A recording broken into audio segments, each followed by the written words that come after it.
Good afternoon student. आज हम आपके लिए बहुत ही इम्पोर्टेंट टॉपिक लाए हैं, जुड़वा बच्चे। आज हम आपको जुड़वा बच्चों के बारे में बताएंगे, कैसे एक ही गर्भ में जुड़वा बच्चों का जन्म होता है। जैसे कभी कभी दो बेटे हो जाते हैं, कभी दो बेटियां एक साथ होती हैं, कभी दो बेटे एक ही साथ होते हैं, कभी दोनों के गुण समान नहीं होते, कभी एक बेटा बड़ा या एक छोटा दिखता है, कभी कभी दोनों में मानसिक योग्यताएं भी समान नहीं होती, दोनों बच्चे का रंग भी समान नहीं होता, दोनों की आदतें भी समान नहीं होती। कृपया दोनों जुड़वा बच्चों में भी अंतर देखा गया है। जुड़वा बच्चे क्या होते हैं हम देखते हैं। जब गर्भ में एक साथ एक ही समय में एक से अधिक बच्चे पल रहे हों तो उन्हें जुड़वा बच्चे कहते हैं। जब गर्भ में एक साथ एक ही समय में एक से अधिक बच्चे पल रहे हैं तो उन्हें जुड़वा बच्चे कहते हैं। जुड़वा बच्चे यह दो प्रकार के होते हैं। एक होते हैं समरूपी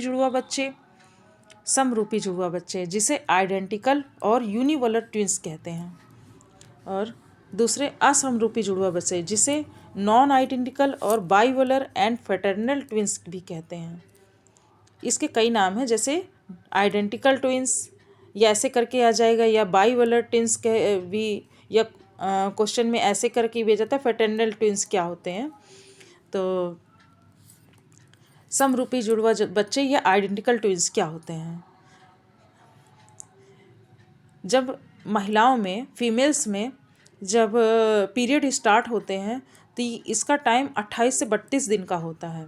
28 से 32 दिन के बीच में एक अंडाणु परिपक्व होता है, और मेल्स के द्वारा अगर ये फर्टिलाइज हो जाता है, अगर इसको जब एक अंडाणु परिपक्व होता है तो उसे अगर शुक्राणु मिल गया, परिपक्व शुक्राणु मिल गया, जब दोनों में फर्टिलाइजेशन होता है तब जो सेल का कोशिका विभाजन होता है, जो कोशिका बनती है, तो उसमें कोशिका विभाजन के समय ये दो भागों में बंट जाता है।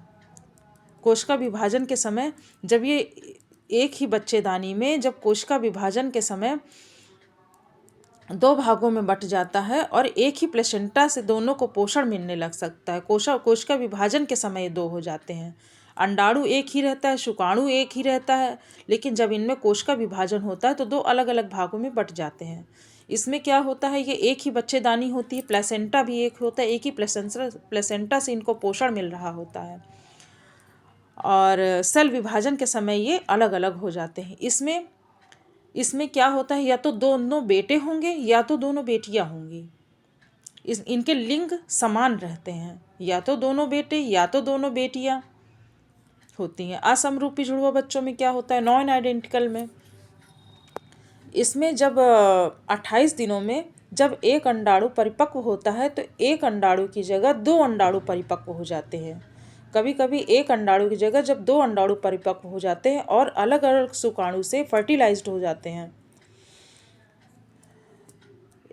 अलग अलग शुक्राणु से फर्टिलाइज्ड हो जाते हैं। इसमें बच्चेदानी भी अलग अलग होती है, इनको अलग अलग प्लेसेंटा से पोषण मिलता है।